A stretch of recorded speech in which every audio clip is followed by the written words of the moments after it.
Hello everyone, कैसे हैं आप सब। आज मैं आपको पढ़ाऊंगी बायोलॉजी का सबसे इम्पॉर्टेंट और complicate topic blood circulatory system. इसमें ये जो कैसा ये टॉपिक है, इसमें हर लोग कंफ्यूज रहते हैं कि आर्टरीज क्या है, वेंस क्या है, धमनी क्या है, सीरा क्या है, ब्लड कैसे आता है, कैसे जाता है। तो इसको मैं आपको एकदम आसान वे में बताऊँगी, बिल्कुल भी डिफ़िकल्ट नहीं लगेगा। बस एंड तक आप हमारे साथ बने रहिए।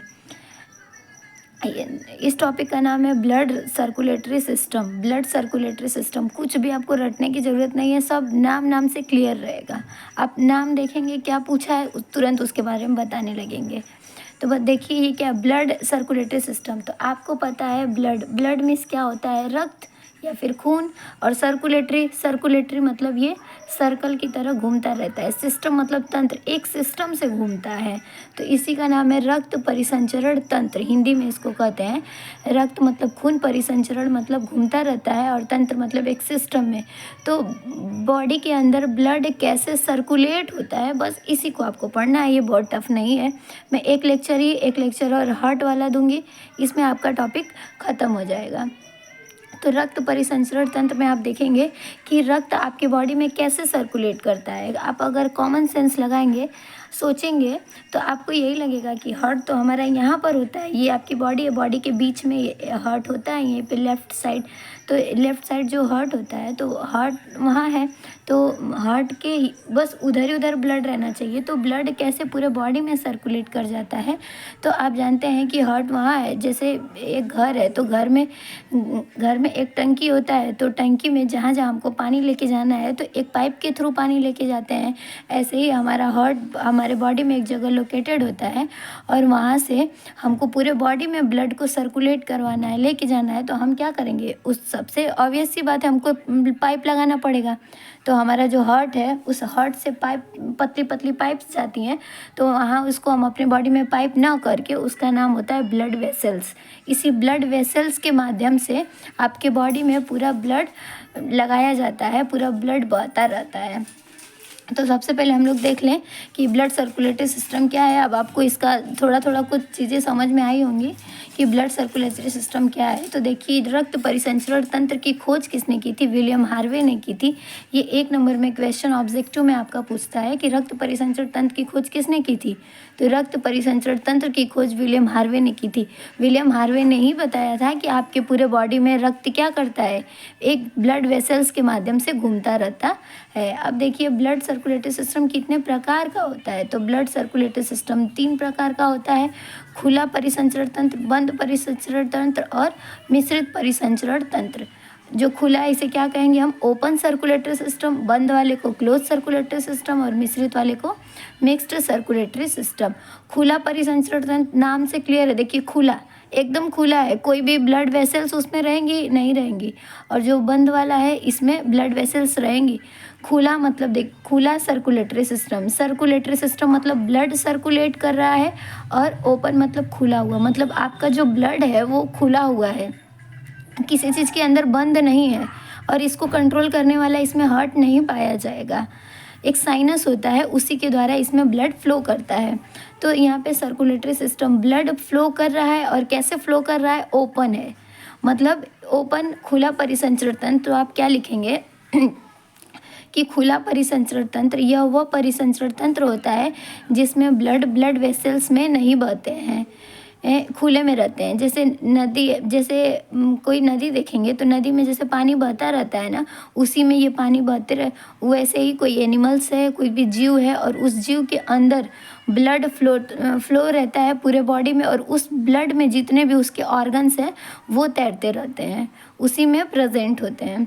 तो आपको समझ में आया होगा खुला परिसंचरण तंत्र क्या है, जिसमें रक्त रक्त वाहिनियों में नहीं बहता है।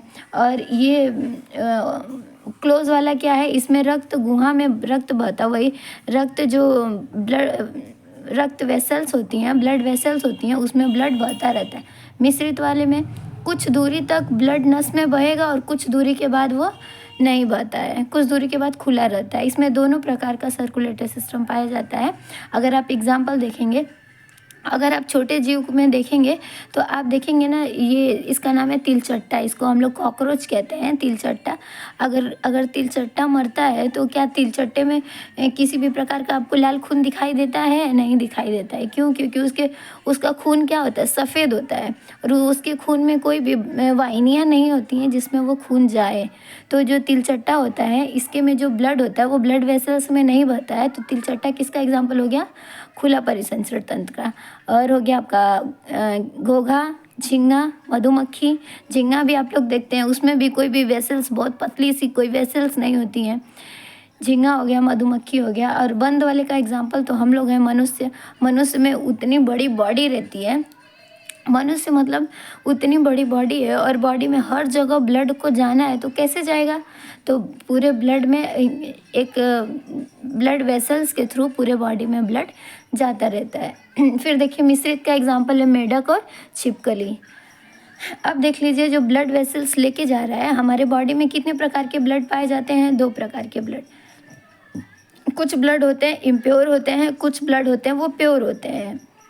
बोलते हैं ना, हमारे बॉडी में अगर आप देखेंगे तो जो बायोलॉजी की जिसको ज्ञान नहीं रहता है वो क्या कहेगा कि ब्लड क्या होता है? हमारे शरीर के अंदर 2 प्रकार का खून पाया जाता है, एक खराब खून, एक अच्छा खून।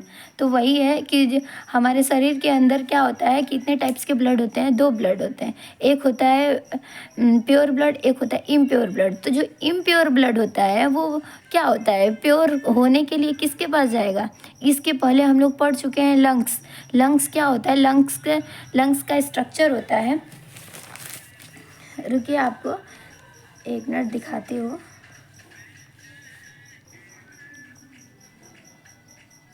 देखिए कुछ इस टाइप का लंग्स होता है, कुछ इस टाइप का लंग्स होता है, और लंग्स में ये गोल गोल अंगूर के गुच्छे के समान ऐसे ऐसे होती हैं। इसको हम लोग क्या कहते हैं? अलवेलाई कहते हैं, अलवेलाई या फिर कूपिका कहते हैं। इसी कूपिका के माध्यम से कूपिका का कार्य ये होता है कि वो ऑक्सीजन को दे दे और कार्बन डाइऑक्साइड को ले ले, और फिर उसको लंग्स है, लंग्स रेस्पिरेशन में मदद करेगा, और फिर कार्बन डाइऑक्साइड को निकाल देती है। तो गैसेस एक्सचेंज का काम किसका होता है? कूपिका का होता है। अब हम लोग देखेंगे कि ब्लड वेसल्स, तो हमारे बॉडी में जो 2 हैं, एक खराब खून, एक अच्छा खून। तो खराब खून अच्छा होने के लिए किसके पास जाएगा? लंग्स के पास। लंग्स में भी किसके पास? अलवेलाई के पास। फिर वहाँ से अच्छा होकर के फिर आ जाएगा हार्ट के पास, और हार्ट का काम होता है कि पंप करता है, और हार्ट मारता है तेज़ी से पिचाक से, और ब्लड पूरा बॉडी में चला जाता है। ऐसे ही पूरा ब्लड बॉडी में जाता है। तो अच्छा खून और ख़राब खून, अच्छा खून के लिए दूसरी पाइप और ख़राब खून के लिए दूसरी पाइप होती है। सेम एक घर का एग्जांपल लीजिए, जैसे एक घर में अगर आप पाइपलाइन बैठाते हैं तो एक टंकी, सिंपल सा एग्जांपल लीजिए, आप आरओ लगाते हैं ना, लगवाते हैं, तो आरओ में क्या होता है? जो अच्छा पानी, जो आपका पानी रहता है टंकी वाला, यही पानी इसी पाइप के थ्रू आता है। आरओ क्या करता है? उसको फिल्टर करता है, और जो खराब पानी रहता है, अशुद्ध पानी, वो एक पतली वाली पाइप होती है, उस पाइप के थ्रू गिर जाता है और आरओ में फ़िल्टर होकर पानी भरा जाता है। सेम ऐसे यहाँ पर भी है कि अच्छा खून के लिए दूसरी पाइप और ख़राब खून के लिए दूसरी पाइप। तो अच्छा खून मतलब क्या? उसमें ऑक्सीजन है, और ख़राब खून मतलब उसमें कार्बन डाइऑक्साइड है।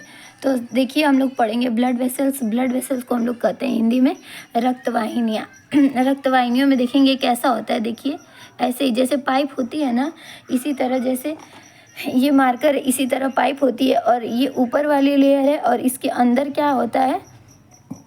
ब्लड बहता रहता है। यहीं पे ये होल ऐसे रहेगा, तो यहाँ पे क्या है? इसी के अंदर ब्लड बहता रहता है। और हमारे बॉडी में कोलेस्ट्रॉल भी पाया जाता है, तो इसी के इधर इधर जो अंदर की जो परत है ये वाली, यहीं पर कोलेस्ट्रॉल पूरा जमा होता है। अब जो ये खाली वाला भाग होता है इसे हम ल्यूमेन कहते हैं। बायोलॉजी में आप देखेंगे ल्यूमेन वर्ड आता है, तो जहाँ पर भी थोड़ी सी खाली स्पेस होती है उसी को हम लोग ल्यूमेन कहते हैं। आ जाइए समझ लेते हैं कहाँ पे अच्छा खून होता है, कहाँ खराब खून होता है। तो आप नाम से देखिए क्लियर हो जाएगा। ये धमनी और ये सीरा, मतलब ये आर्टरीज और ये वेंस। वेंस का मतलब क्या होता है? वेंस आप सुने होंगे, वेनम। वेनम किसको बोलते हैं? वेनम जहर को बोलते हैं। तो उसी जहर से ही लिया गया है वेंस। तो वही जो जहर होता है उसे देखिए वेनम वेंस, उसी वेनम से नाम लिया गया है वेंस। तो वेंस मीन्स होता है जहर। जहर मतलब क्या? खराब खून, जिसमें कार्बन डाइऑक्साइड की मात्रा होती है। तो जो खराब खून होता है आपके वेंस में बहेगा, और जो अच्छा खून होगा वो किस में? आर्टरीज में बहेगा। तो सिंपल आप क्या बोल सकते हैं कि ऑक्सीजनेटेड ब्लड आर्टरीज में होते हैं और डीऑक्सीजनेटेड ब्लड वेंस में होते हैं। आर्टरीज को हिंदी में धमनी कहते हैं और वेंस को हिंदी में सीरा कहते हैं। अब देख ले हम लोग दोनों में अंतर क्या है। अगर आप अपनी बॉडी में देखते हैं तो देखिए आपको सीरा दिखेंगी। सीरा ये देखिए जो ग्रीन ग्रीन कलर की दिख रही हैं, ये क्या है? आपकी सीरा है, वेंस, क्योंकि डीऑक्सीजनेटेड। और जो डीऑक्सीजनेटेड ब्लड होता है ये ब्लू कलर का होता है। तो देखिए इसी में आपकी बहती रहती हैं। ये इसको कटने से कुछ नहीं होता है। अगर आपकी आर्टरीज कट जाती हैं तब डैमेज हो सकता है। तो देखिए ये आर्टरीज और वेंस दोनों में डिफरेंस हम लोग समझते हैं।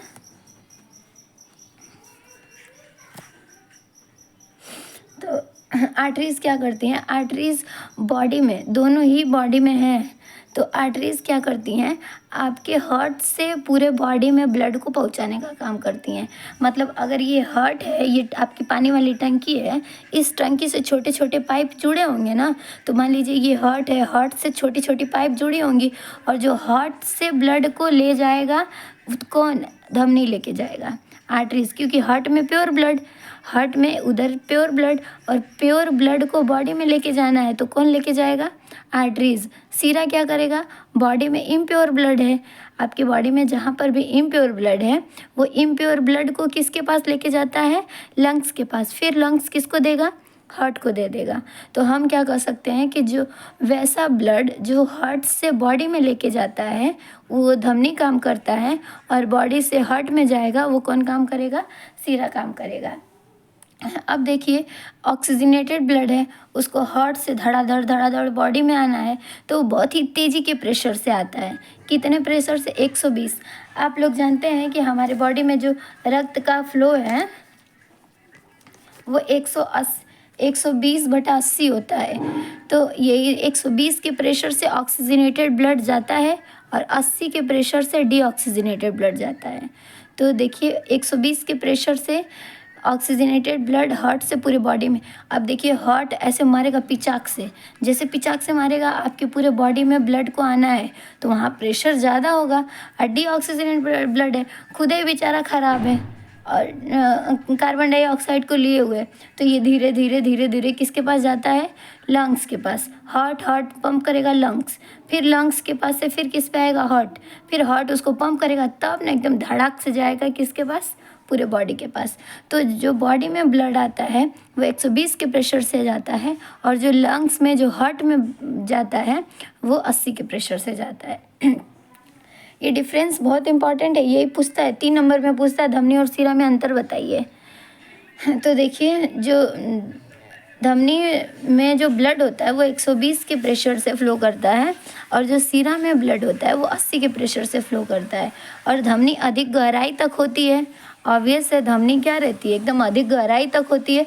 और सीरा त्वचा के नीचे वाले पार्ट में होती है, जैसे ये नीचे वाले परत में, नीचे वाले पार्ट में होती है। और धमनी थोड़ी सी, धमनी मोटी होती है, धमनी मोटी होगी और सीरा पतली होगी। धमनी इतनी मोटी होती है और सीरा पतली होती है। देखिए ये पतली पतली है ना सीरा, लेकिन जो धमनी होती है ये मोटी होती है। मोटी क्यों होती है? क्योंकि प्रेशर ज़्यादा है। अगर पतला रहेगा, 120 के प्रेशर से ऐसे ब्लड फ्लो किया तो ये फटाक दे फट उड़ जाएगा। तो इसीलिए क्या होता है कि धमनी क्या होती है? 120 के प्रेशर से जाता है और सीरा 80 के प्रेशर से जाता है। ये अधिक गहराई तक होती है, और ये त्वचा के जस्ट नीचे होते हैं। ये मोटे होते हैं, ये पतले होते हैं, ये लाल रंग के होते हैं और ये नीले रंग के होते हैं। धमनी में ब्लड किस कलर के होते हैं? लाल। क्या आपको लाल वाली वेसल्स दिखती हैं? नहीं दिखती हैं। ब्लू वाली दिखती हैं? बिल्कुल दिखती हैं। जो दिखती हैं ये कौन है? सीरा है। और सीरा में ब्लड कितने प्रेशर से जाता है? 80। सीरा मोटी होती है, पतली पतली, और इसमें अशुद्ध है। ये रक्त कैसे हैं? अशुद्ध हैं। तो इसमें सीरा में अशुद्ध ब्लड होते हैं और इसमें शुद्ध ब्लड होते हैं। इसमें वॉल्व नहीं होती, इसमें वॉल्व होती हैं। ये इंपॉर्टेंट पॉइंट है, देख लीजिए। इसमें वॉल्व कोई भी वॉल्व नहीं होती हैं। 120 के प्रेशर से मारता है पर फटाक दे कहाँ जाता है, बॉडी में चला जाता है। और इसमें वॉल्व होती हैं, धीरे धीरे देखिए आगे की तरफ धीरे धीरे बढ़ रहा है। देखिए यहाँ पे ये धीरे धीरे बढ़ रहा है, तो जैसे ये धीरे धीरे बढ़ेगा ना, तो यहाँ गया, यहाँ गया, फिर धीरे धीरे चल रहा है, प्रेशर थोड़ा घटा, फटाक से नीचे चला आएगा। इसीलिए इसमें वॉल्व लगा होता है, ताकि एक बार ब्लड यहाँ तक चला जाए, एक बार ब्लड यहाँ चला जाए, फिर यहाँ से नीचे ना आए। तो जैसे ब्लड यहाँ जाता है ना, ये वॉल्व फटाक से बंद हो जाती है। तो वॉल्व किस में पाया जाएगा? सीरा में। क्यों? क्योंकि इसका प्रेशर कम है और ये बहुत ही पतले होते हैं। वॉल्व किस में नहीं होता है? धमनी में। अब देख लीजिए अपवाद क्या है। अगर हम बात करें फुफ्फुस धमनी की, फुफ्फुस मतलब जो धमनी कहाँ पे जा रही है, जो धमनी लंग्स के पास जा रही है, उसे हम क्या देखिए फुफ्फुस धमनी। इसमें अशुद्ध फुफ्फुस धमनी, धमनी में कैसा ब्लड? ऑक्सीजनेटेड। लेकिन अगर हम बात करें फुफ्फुस की, तो इसमें डीऑक्सीजनेटेड होता है। यही अपवाद है, अपवाद नहीं है। अगर आप कॉन्सेप्ट पकड़ेंगे तो ये सही है। और देखिए ये फुफ्फुस सीरा, सीरा है तो सीरा में कैसे? अशुद्ध ब्लड, लेकिन होता कैसा है? शुद्ध ब्लड होता है इसमें। ये हो गया सीरा, और इसको हम लोग कहते हैं पल्मोनरी वेंस, इसको हम लोग कहते हैं पल्मोनरी आर्टरीज। ये अपवाद नहीं है। अगर कॉन्सेप्ट आप समझेंगे तो देखिए ये हमारा हार्ट है, और हार्ट से क्या है, ये क्या करता है? हार्ट से पूरे बॉडी में लेके आ रहा है।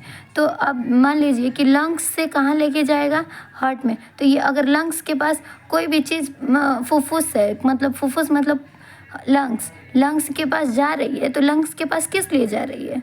ऑक्सीजन ही तो लेने जा रही है। तो अभी इसके पास ऑक्सीजन नहीं है, क्या है? कार्बन डाइऑक्साइड है।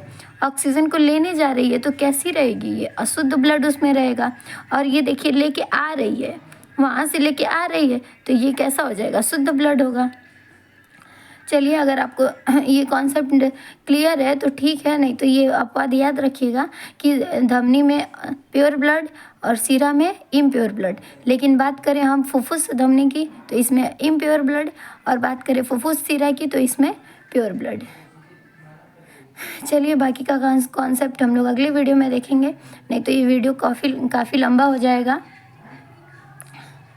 देखिए ये कॉन्सेप्ट नहीं समझ में आता है, एक लेक्चर थोड़ा सा वीडियो को पॉज करिए, लिखिए, उसके बाद देखिए। आप इससे आप नोट्स बना सकते हैं।